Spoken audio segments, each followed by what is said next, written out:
All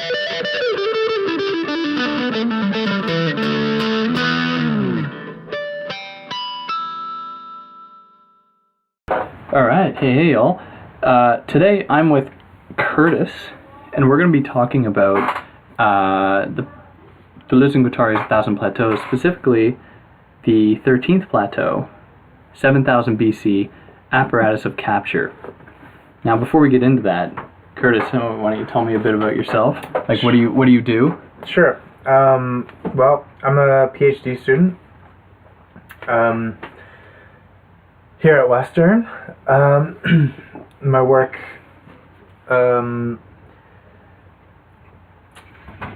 converges upon a few different lines of thought, including the intersection of metaphysics, philosophy of language, and aesthetics. Primarily, and my dissertation research focuses on a comparative monograph of Deleuze's and Wittgenstein's work, specifically in the intersection of metaphysics and philosophy of language, and in particular on the notion of sense. But I've had a long-standing interest in this book, which has bewildered many and perhaps has bored very few who like it or leave it. And although I'm certainly not an expert on the book, I thought I would play my hand at talking a little bit about this chapter, the Apparatus of Capture, because it forms a pretty large portion of the political work in this book, along with two other plateaus. One, which is a companion piece to this, which is the Treatise on Nomadology, the War Machine, which directly precedes it. The other one would be the politics, micropolitics of segmentarity. But I feel like, although those other two chapters in discussing the politics of 1,000 Plateaus, or Deleuze and Guattari's work more generally, each of those gets a lot of play on their own. This one is generally, I would say, the sort of the forgotten hero, or at the very least, is undersold in relation to those other two pieces of work in this book. Yeah, and I got that for the first time I read 1,000 Plateaus. I, for my own part, felt the same way. Like those did stand out to me, especially the War Machine chapter, or plateau. It was something that the general thesis of that text is something that did stick with me, and it's something that I did retain, which is saying quite a bit given the degree of content matter in this text.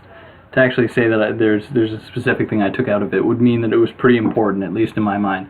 But taking the time now to get into this one, it makes a lot more sense, right? So, I guess I have a question, just to start out.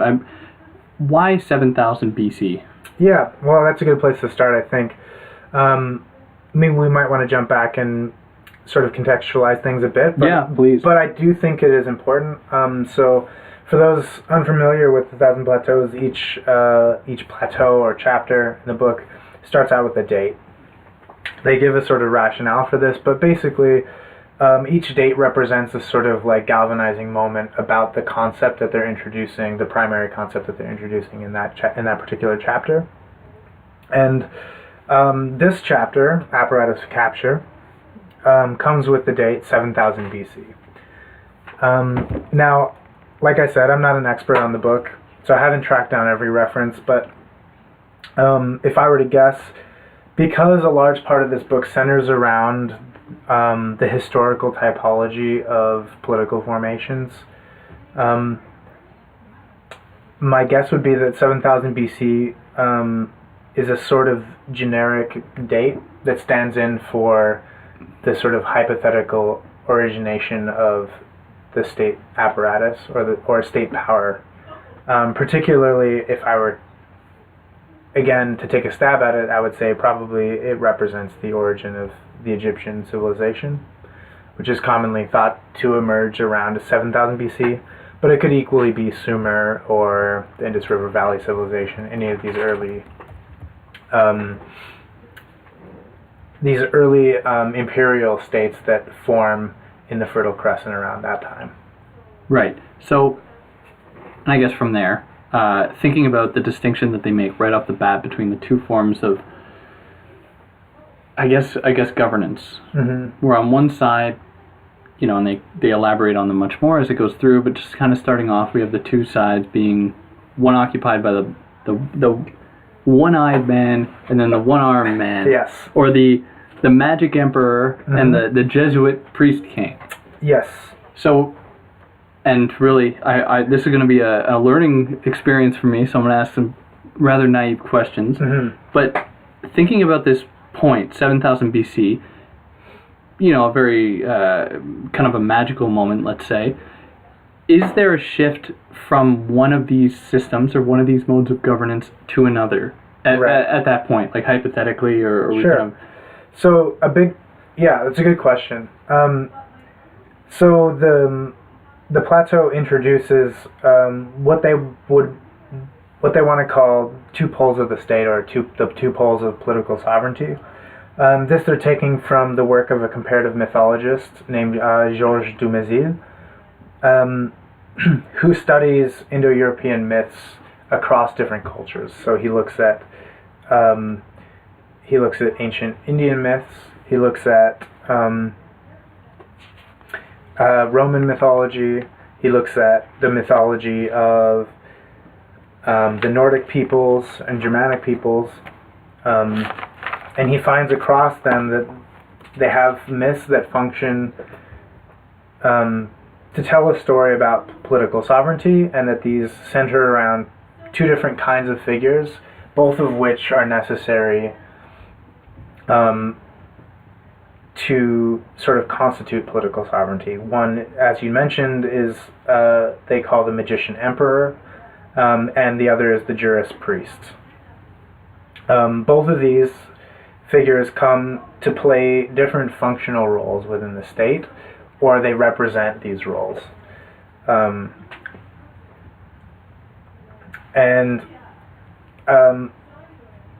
the first role, that of the magician emperor, functions by virtue of his role as a binder, or of his magical use of signs. The jurist priest, king, on the other hand, functions by use of the law and of technology. So he is the builder of legal rights and of institutions, whereas the magician king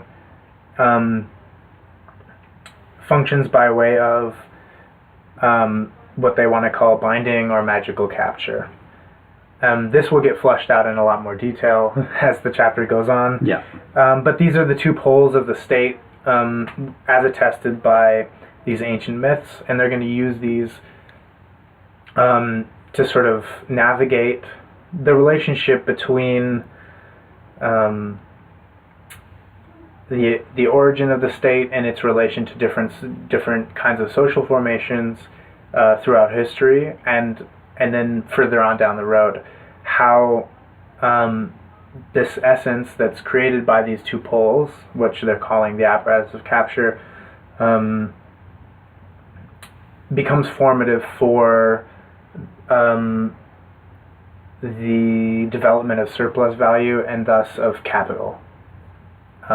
So, there is a theme that runs through this whole book, and I'll talking about the book more generally, and I'm going to hone it down a little bit, where Deleuze and Guattari make many distinctions, right? Kind of binary distinctions, where they see present in either or something of the other. Mm-hmm. Like there's always an element of one that can be found in the other. Yes. With every moment of deterritorialization, there is simultaneously an equal and opposite territorialization, right. Perhaps to follow that. And I think, for my own part, thinking about these two separate entities in these terms helps if we consider the extent to which one of them, or in each, can be found properties or elements of the other. And I just kind of saying that as a sort of a preface that has already, that falls already in the text, at least in our discussion here, but just to kind of lay out how we're going to move through this. because for me it makes more sense to think about it that way as opposed to seeing these things as being either opposing or totally different in every way. But I want to ask you a more specific question then. What is it about thinking about the distinction between the emperor, the magic emperor or the magician emperor, and the Jewish priest? What role does something like, and I'm going to bring in something of an obscure example from Homer. So in Homer, there's that around the after the games, the Olympic Games, or the oh my God, of course it's eluding me, but there's a sort of a judicial moment where people are trying to figure out the sort of justice that is going to befall a person. However, that was, at least according to someone like Foucault, the first moment that we saw this thing called like justice being enacted, right? So in that way, because it actually had the properties of this thing called justice, which I think upon reading this would fall into the side of the Jewish priest, or being part and parcel of that element of law, as a new thing in itself, does it actually mark something of a ritual or something that does not abide by the law, precisely in its newness? So from there, if I can elaborate a little more, how do we then lay out what constitutes the magician emperor and the Jewish priest? Right. So, okay, there's a lot of things involved in this question. It said a lot. So if we want to get clear on those two poles, they talk pretty extensively about it in relation to the war machine in the Treatise on Nomenology, which is the chapter just preceding this. So as you come into this chapter on the apparatus of capture, they're sort of assuming that you've gone through the work, even though they tell you in the preface that you can read it out of order. Yeah. Don't be misled by what they say. Look at what they do. It helps a lot, So the Treatise on Nomenology, to a large extent, grounds the work that they're going to do in this chapter. And in particular with relation to the poles of sovereignty, that is to say, the pole of the magician emperor, these two quote-unquote men of state, the magician emperor and the Jewish priest, these are sort of laid out in that chapter. So by the time we get to this chapter, they're sort of reviewing this because at the beginning of that last chapter, that's what they started with. But to answer your question a little more thoroughly,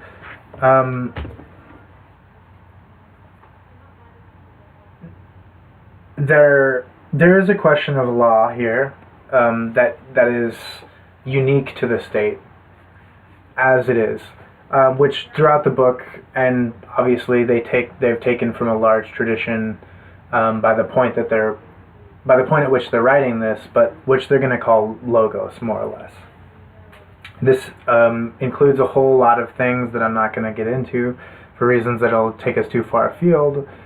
But essentially, they, in focusing their attention in this book, they don't want to say that, like, okay, the state represents organization as such, or structure as such, and that everything outside of it is chaotic or what have you. They want to continually insist that there are other social formations which are outside of the state, which have their own forms of justice, their own pity, their own cruelty, their own problems, their own forms of social organization, which constitute, even in some cases, like more severe social norms.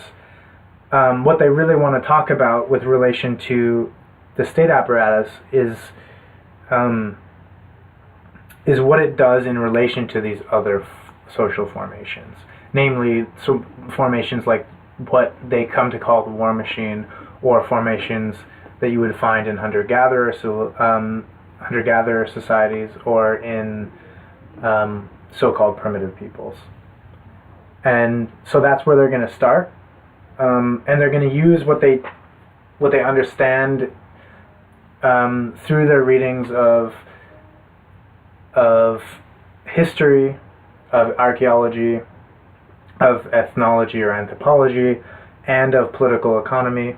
They're going to use all of these tools together to try and formulate an idea about what it means for the state to capture something, and what that means not only in relation to primitive peoples in 7000 BC, but also what it means in relation to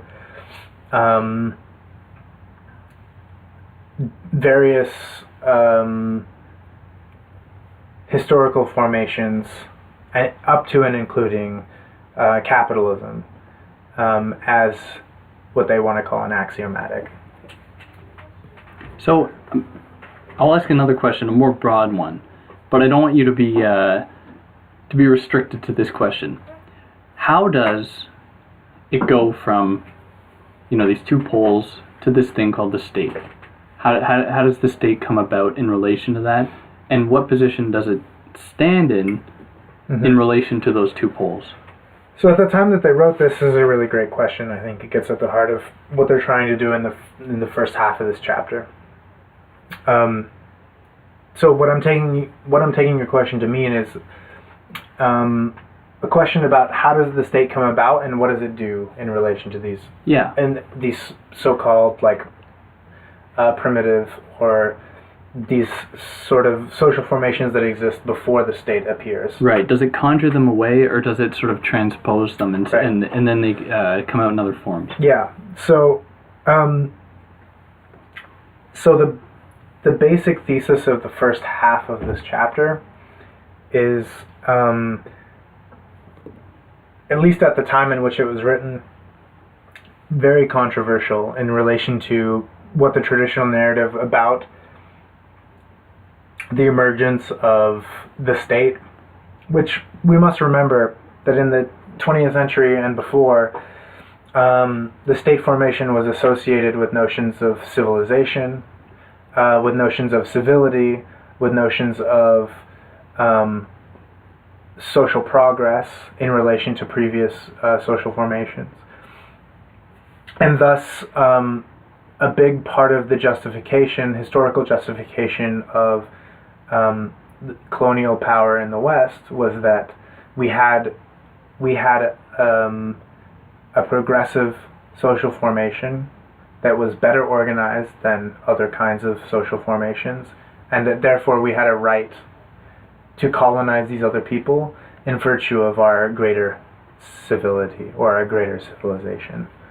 Of course, this is nonsense, but even in the 1980s, or in 1980 when this book came out, this notion would have still held a lot of water, and in particular, if not for the justification of colonialism, it would have held water in the sort of sociological model, the socio-historical models that a lot of the scholars involved in this type of research would have sort of tacitly assumed whenever they went to investigate the intersection or the emergence of these things in history.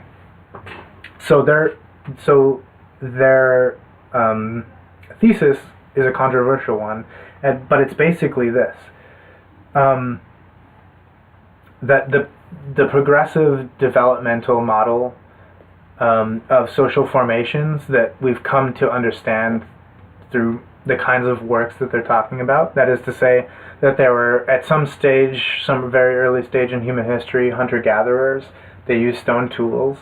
At some point, they developed agriculture and domestication of animals to the extent that a surplus was possible. That is to say, that they weren't subsistence farming, right? Or that they weren't just foraging for their basic needs, that there was some sort of excess available to them.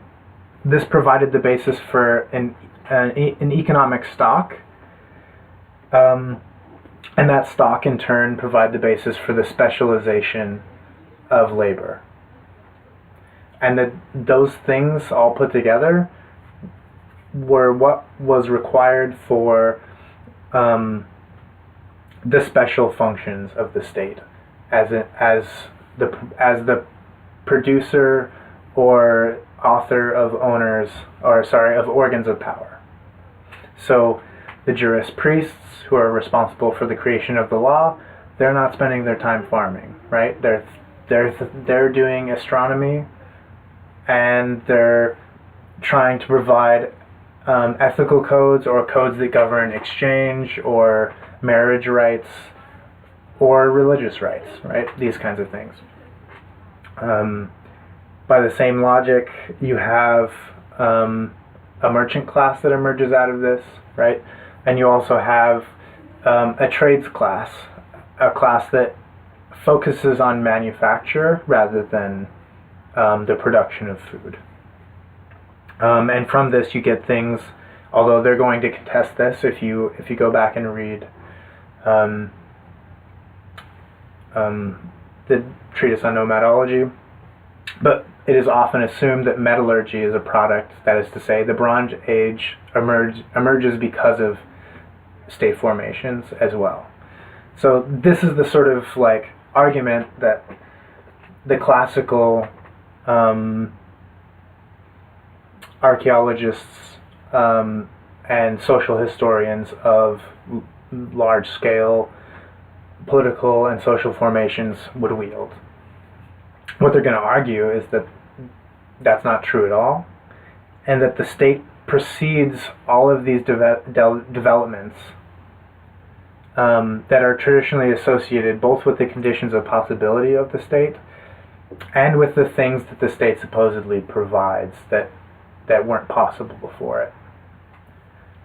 And this is why they're going to insist on a fundamentally parasitic notion of the state as something that captures value and redistributes it in various ways. That was a good answer. This is all off the top of his head, by the way. He has no notes. Well, he has the book. But before I ask you another question, where do you want to go from here? What, is there anything that you think is like a necessary building block to grasping this chapter? Yeah, well, I guess it depends on how fine-grained we're going to get, but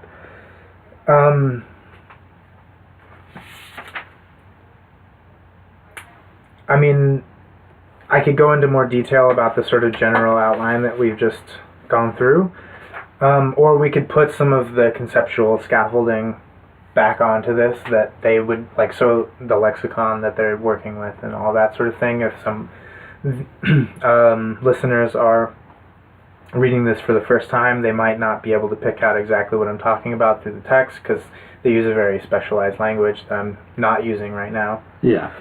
So we could maybe go through some of that. And the war machine might be a decent thing to like, because as you said, this is something they really lay out in the chapter that precedes this one. But it's a term that otherwise would be rather confusing reading this. Yes. Okay, so it's a difficult concept to sort of gather together in one singular term. I mean, it's easy to gather it together in a term, but it's hard to explain through just one particular aspect or one lens what it easy to entails. Misunderstand as well. Like, so obviously the natural assumption given the name is to assume that the war machine is the organ of the state that deals with war, right? So what they would call the military institution of the state. But the argument of the treatise on nomadology is that the war machine is exterior to the state in its form, even if in our contemporary situation all war machines that we would recognize as such are now functions of the state. But what they want to, but again, it's a similar situation with their argument in Apparatus of Capture about the emergence of the state. They want to look back in history to see how things might have functioned at the moment before the state had incorporated the war machine as one of its organs. So they want to develop a notion of the war machine, first of all, as essentially exterior to the state, as I said. An exterior by virtue of the way that it distributes its population and the way it views territory, really. So, alongside this notion of the war machine is the notion of deterritorialization and territorialization and reterritorialization, which are among the most important concepts of the book. And really, what differentiates the war machine from the state is that, first of all, it views distributions of land, say, or of people in a fundamentally different way than the state. The state wants to assign roles and spaces for things to happen in a particular way. Make them numerable. Yes, make them numerable, exactly. And this happens a priori, right? So before the people or the space has a particular function, it gives it that function, and then the people are distributed according to these rules, right? The rules about the use of space, rules about how to live in those spaces, rules about what a particular person is supposed to do. So you can think of this in terms of class or caste, right? These are all functions of the state, whereas what they want to argue is that the war machine is not exclusively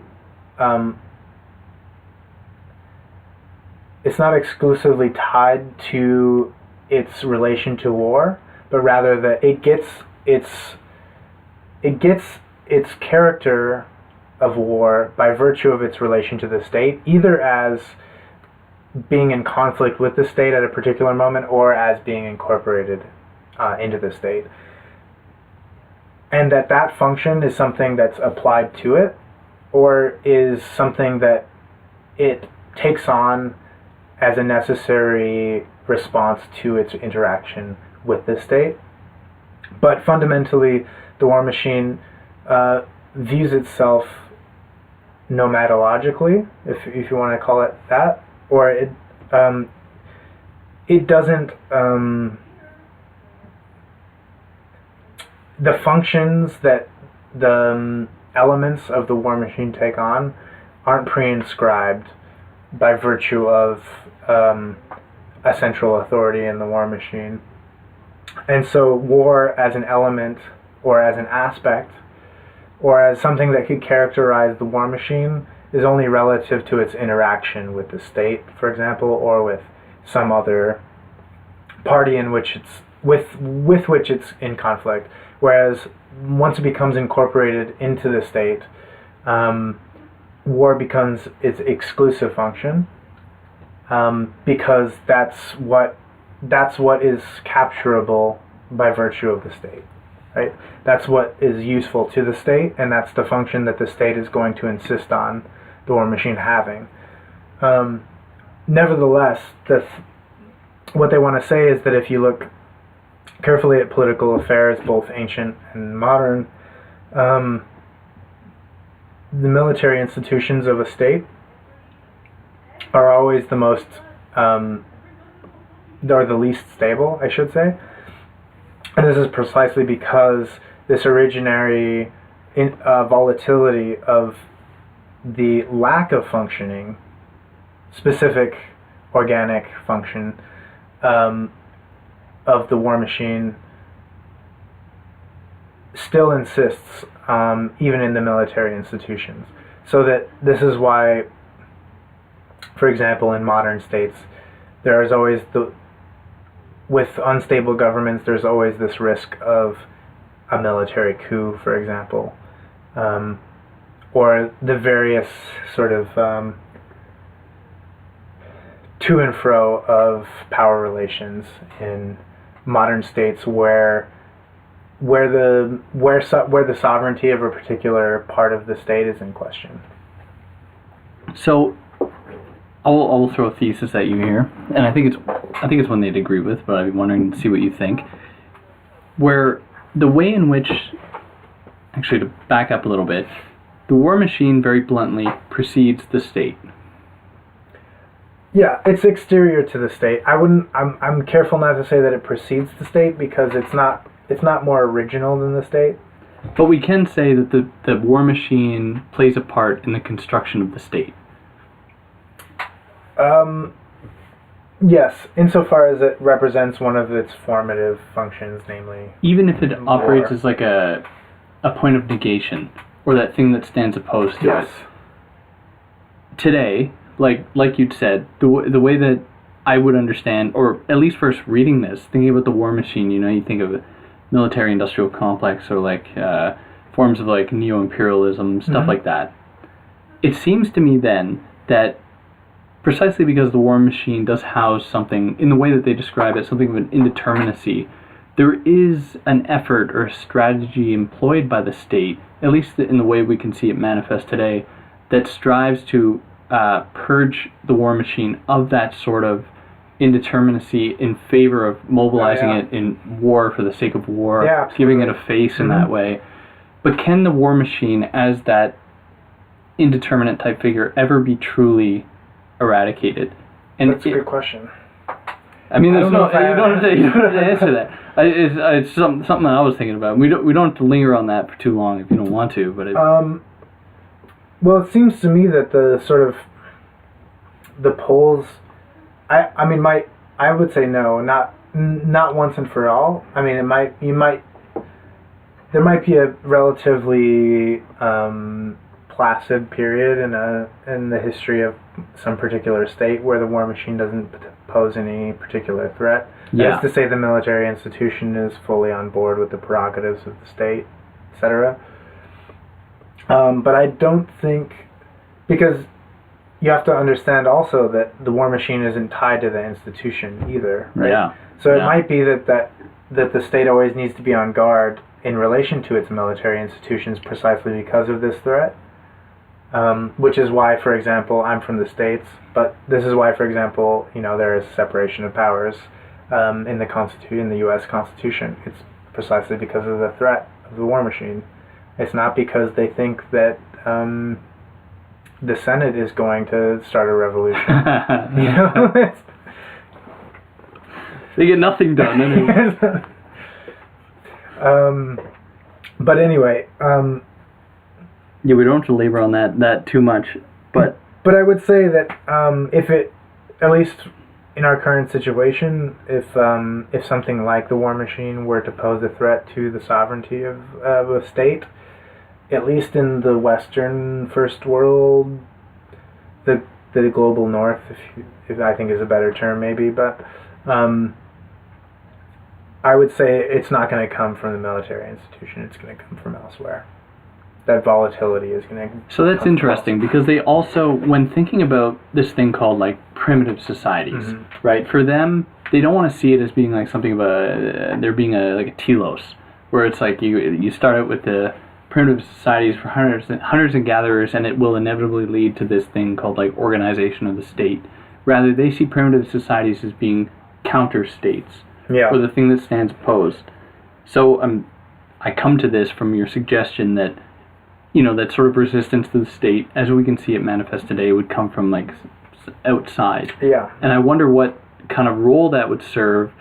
Not only think about today, and to stay within the confines of this text. How do they picture resistance in relation to like primitive societies? Yeah, this is another good question, and it's going to tie back into the thesis that they have about state formation and their critique of the developmental model, as you sort of alluded to. So they're really taking from the work of Pierre Classe, in this case, who was a French anthropologist in the 60s and 70s. And while most anthropologists, most of his contemporary anthropologists sort of tacitly assumed the thesis that primitive societies represented a state of production relative to the state formation, in which they, to use Deleuze and Guattari's sort of like ironic term, that they quote unquote didn't understand how to organize themselves in a fully cooperative way in order to develop agriculture and produce surplus. Yes, all this stuff, right? And so that they were stuck in this these limited social formations, riven through with tribal conflict, such that they couldn't never, so to speak, get themselves together to do it right. This is sort of the tacit assumption that most anthropologists at the time had. And Pierre Clastre wants to say, well, if you look carefully at how these societies are organized, sure, of course, you can always read it as like, oh, they just don't understand how to do it better. But you could also equally understand that there are many, many mechanisms in place in these societies which ensure that their societies stay in a certain way rather than leading toward producing state formations. So, for example, the small scale but frequent tribal conflicts that are involved limit their involvement, but also produce, so to speak, horizontal connections between tribes that ensure different kinds of marriage rights, while keeping the groups somewhat heteronymous, somewhat separate, somewhat isolated. And what this allows them to do is effectively ward off, in Pierre Clastre's estimation anyway, ward off the formation of larger scale organizations which might lead to the state.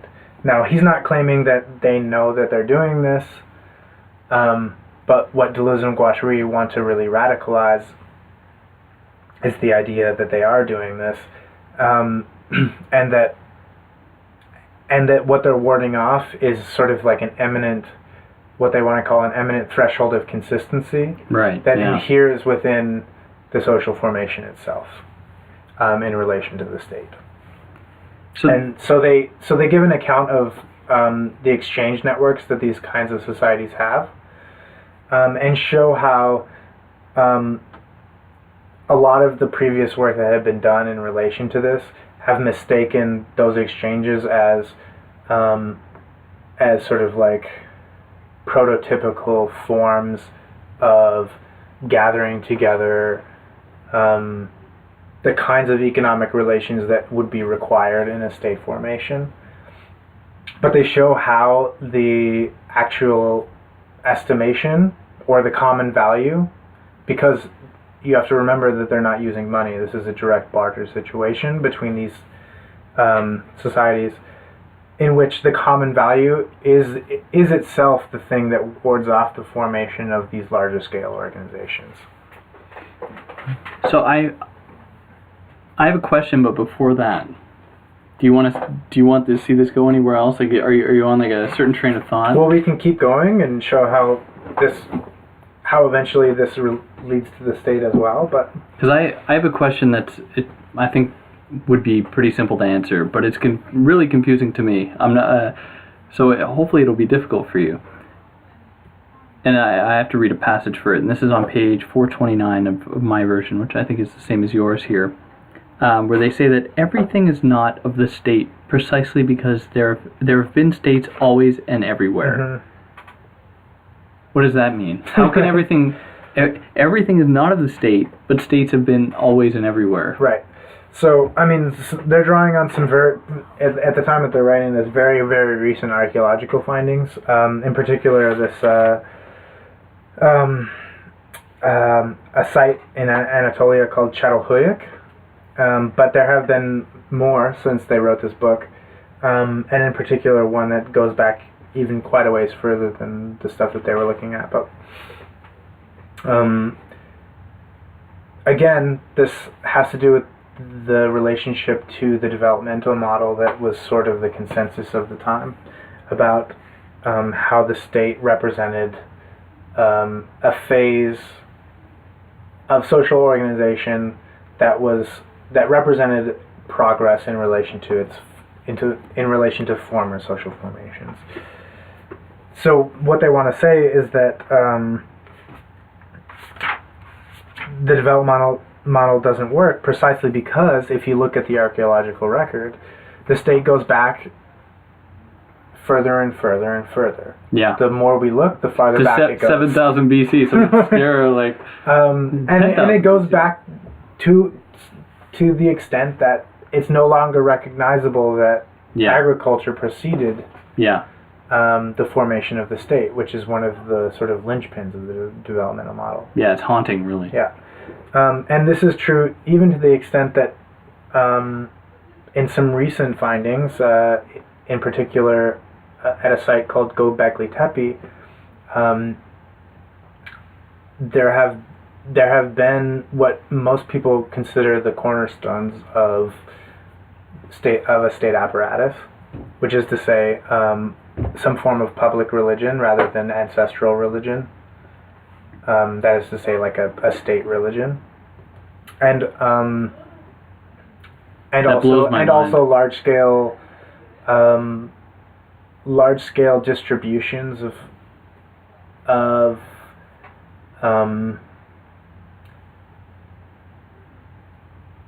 networks of trade and other things that you would associate with large cultural or political centers, like a state might be, like the emergence of a city.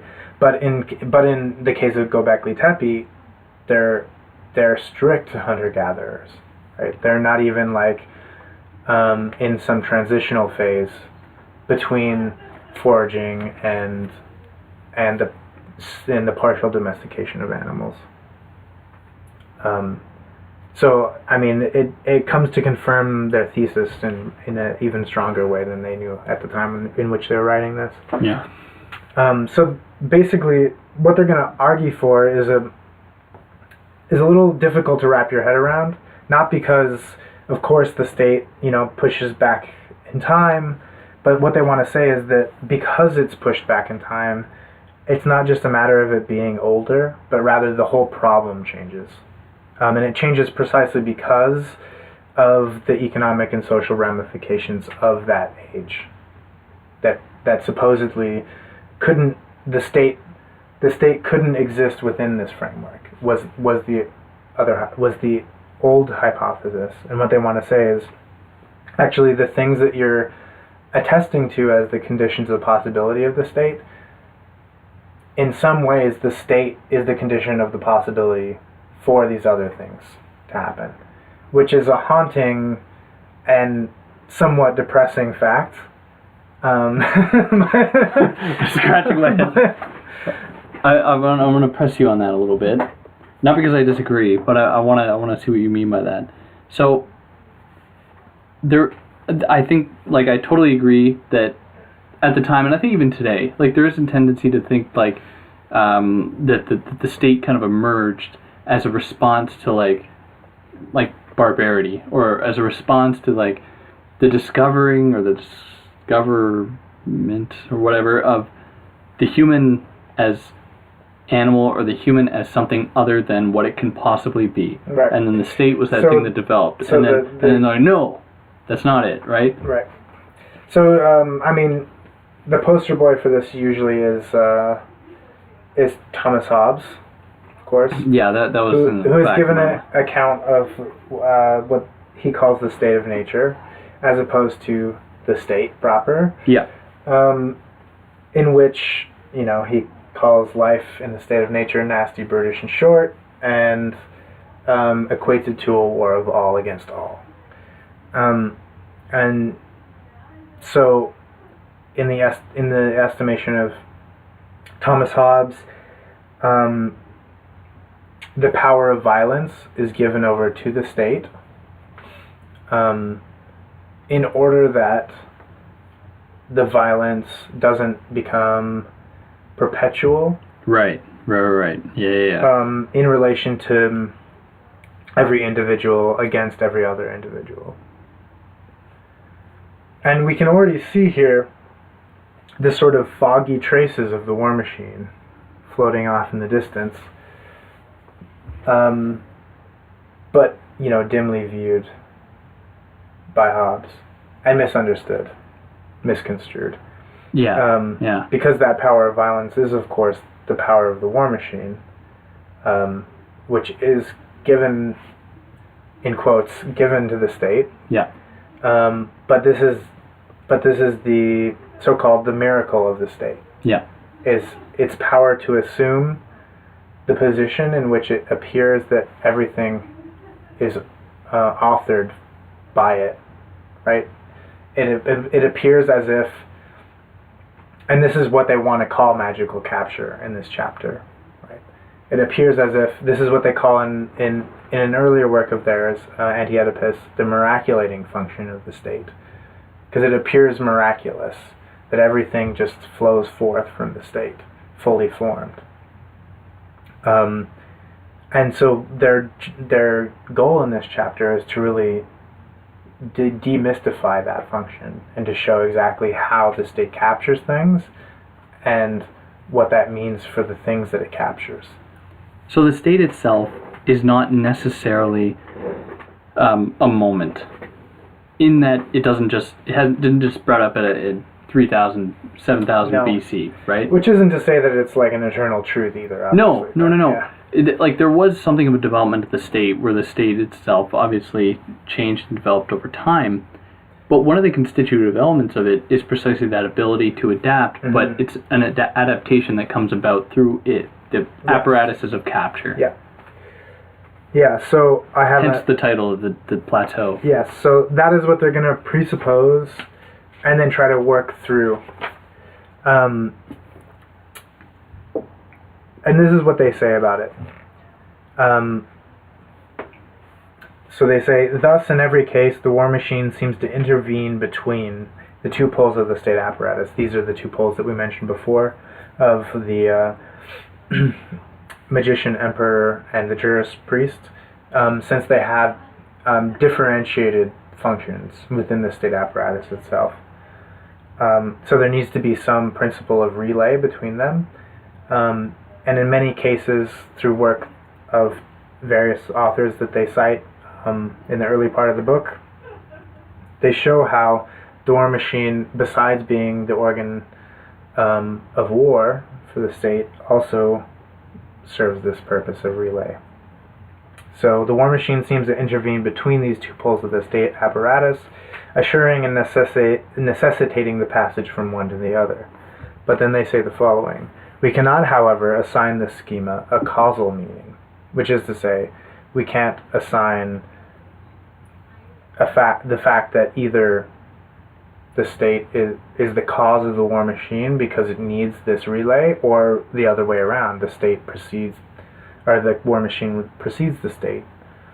So they say the war machine explains nothing in this case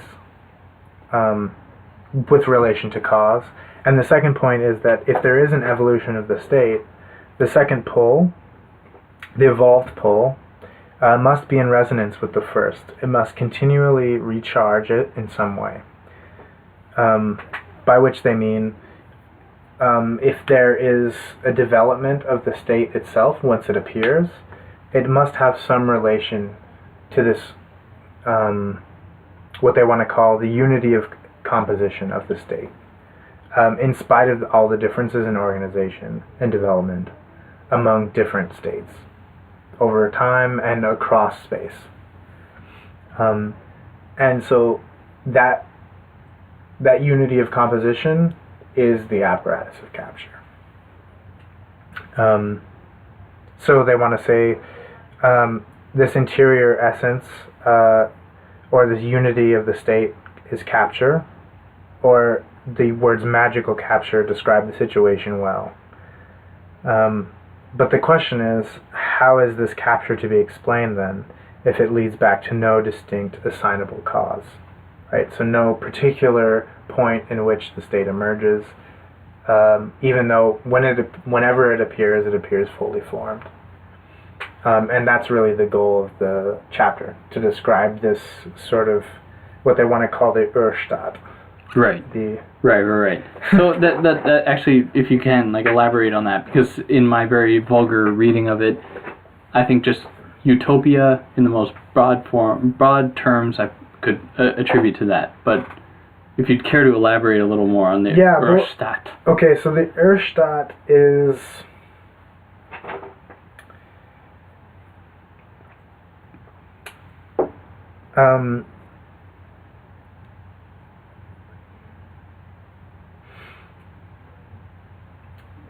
it's this idea that there's a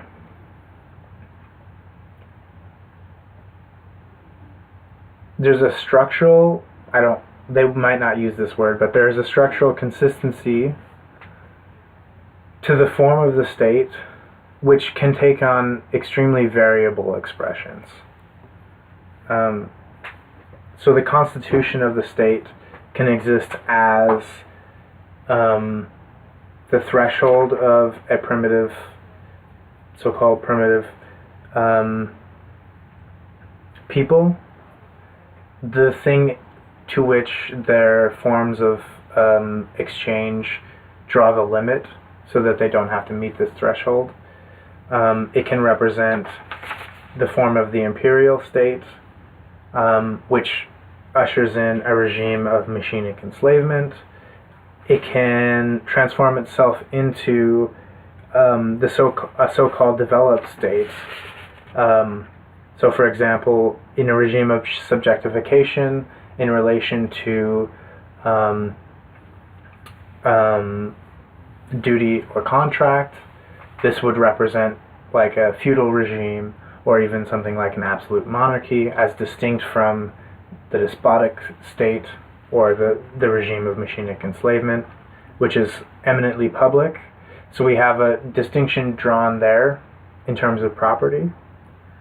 But you could also draw the distinction in the relation between, keep in mind this was during the Cold War, so in the relation between representative democratic states and socialist states as well.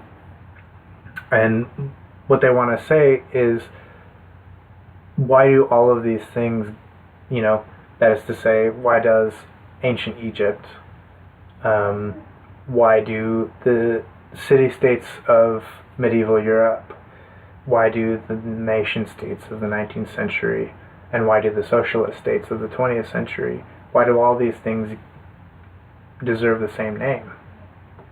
What is common here? Yeah. Right? It's really as simple as that. Yeah. And the tricky thing is to actually develop the thing that's common in a robust way. And it involves variable relations between populations and its use of populations, between its development and distribution of economic factors, that is to say, money, and its apprehension of the earth. Yeah. Its view of territories, or of land. And in all three cases, populations in relation to labor, in relation to the economy, its treatment of money and tax, and in relation to the earth, land and property, it wants to develop this notion of capture. So, with the state, though, they lay out another component to it, and that is quite simply like the town. So the relationship that the town has to the state. Yeah. And I have a diagram, and I don't know. Right. I'd have to explain the diagram where I have. You can put a picture up on the screen. I'm not at that level editing. I'm not at the production I put into these videos is rather poor. Sorry, I have to admit it. Maybe I'll do it. But it's a rather simple diagram where there are a series of S's that run vertically, or states, Mm-hmm. and then horizontally from each of those S's are T's, Yes. or towns, Yeah. and then around each comes to denote something of a territory, of a nation. Maybe if I was to jump a little bit, but how states work vertically in that way, towns horizontally across the states. Mm-hmm. And I don't know. So really, to jump right to my question, what role then? Because you brought up a good point. I hadn't thought of it that way, and I think it was probably one of the best ways to think about this is how the state differs today. Yet we still call all these entities the state. What role does a thing like the town play in relation to that for Deleuze and Guattari? Yeah, so they're very clear, and this dovetails into their idea about what they want to call thresholds of consistency, which apply not just to the appearance of the state formation, but of all kinds of formations, social or otherwise. And that would take us into a larger discussion about the conceptual work in 1,000 Plateaus in general, but they want to say, for example, on 432, moreover, a distinction must be made between different thresholds of consistency. The town and the state, however complementary, are not the same thing. The urban revolution and the state revolution may coincide, but do not meld. So this is another part, I think, that's invaluable in the methodology of Deleuze and Guattari, is they always want to get you to a certain place where you can assume a certain, where it would be possible for you to assume a sort of monotonic view of the whole situation. And by monotonic, I mean that you could paint everything with the same brush. So you're like, okay, the state, it's like the enemy par excellence. Yeah. Like everything that's wrong with society is because of the state. Yeah, right? Or you have some other broad category like capitalism. Sure. Like what is and that? Then they'll get you to the point by fleshing out in detail certain parts of their argument. But then they always want to draw you back and say, even in cases when you're thinking about something that might be disastrous in the course of human affairs, it's always important to understand the role that multiplicity rather than monotony plays in anything. So with regard to this, and of course with the town, I mean, what you might say, like, oh, what bad things could we say about the town in particular? That seems like a fairly innocuous formation. And of course, they're not here to demonize the state or the town in and of themselves. But the whole point is this, that in the course of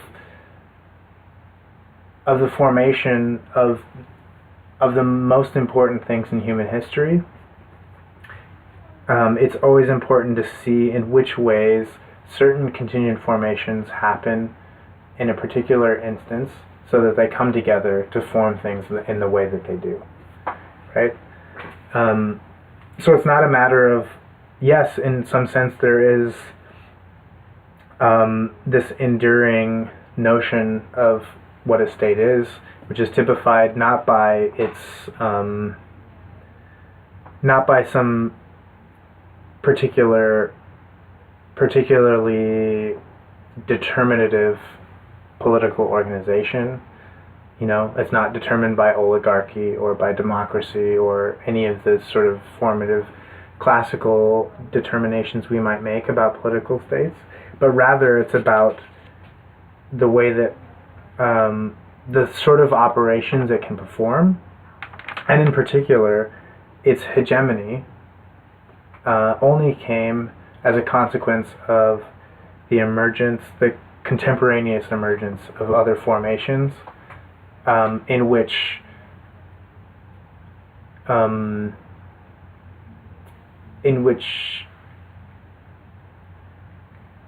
compatible resonances came together in a contingent way. So in this case, the state and the town, like the urban revolution and the state revolution, came together at the right time. Yeah, and they feed off of one another in a certain way, whereas the state, being that thing that sort of organizes or surrounds, at least in part, these things called the towns, they affirm one another or their respective positions in relation to one another and operate as a sort of circuit in that way, or a network. Yeah. Now, networks is a pretty key term in this as well. Definitely. Like being that thing that connects in part, or that Yeah, way. so to be less abstract, what the town does in relation to this other threshold of consistency is that it operates, as you said, as a circuit, as a relay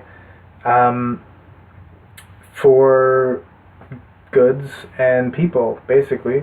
Yep. As they say, the town is the correlate of the road. So the road sort of makes possible the town as such, because the town gains its consistency from the flow of goods and people.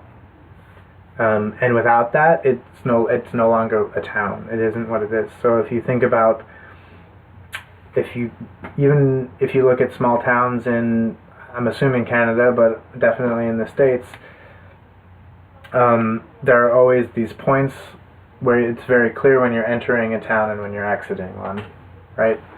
And this is because the transit of things through a town is what makes the town possible for them. And it's also what feeds back into the economic development of the state for various reasons. One of them being as an effective means of local extraction, and then as a relay point for, in the primitive state, you might say, for rent, for ground rent or taxation, things like this. But there are also nodes in which the other social formations, which are not proper to the state, come in contact with the state as well, right? So this is where you get the itinerant farmers that aren't part of the state, providing some lifeblood to the state. You get, I don't know, occasionally probably some nomadic herders or something coming through, as well as distant trade networks that find their way, at least that find nodes in the towns, and through the towns to the state. So this is part of their argument about how the primitive peoples and the state organization could function contemporaneously, as well as them being exterior to one another, and not in the same way in which you might think, oh, okay, well, the primitive peoples are dependent on the state, or the state is dependent on the not like that, but in a model in which very many social factors which are exterior to one another nevertheless coexist, and in that way can't be thought of as separable without them becoming homogeneous or isomorphic, whatever. Yeah. That was a good answer. Maybe a little long. All right, yeah, but we'll cut this off there, because there are a ton of other things we could talk about. Getting into, like, what is this? Becoming minoritarian talk is just one possible avenue. But for now, we're gonna cut this one off, and we'll take this up another time. But for those that made it this far, like, I'd be curious to see what other people think. And if anyone has any beef with either Curtis or I, there's a comment section for a reason. Please take advantage of it. But for now, for anyone that made it this far, thanks for listening. Thanks. And yeah, we'll see Curtis here again. I'm positive. But yeah, thanks a lot.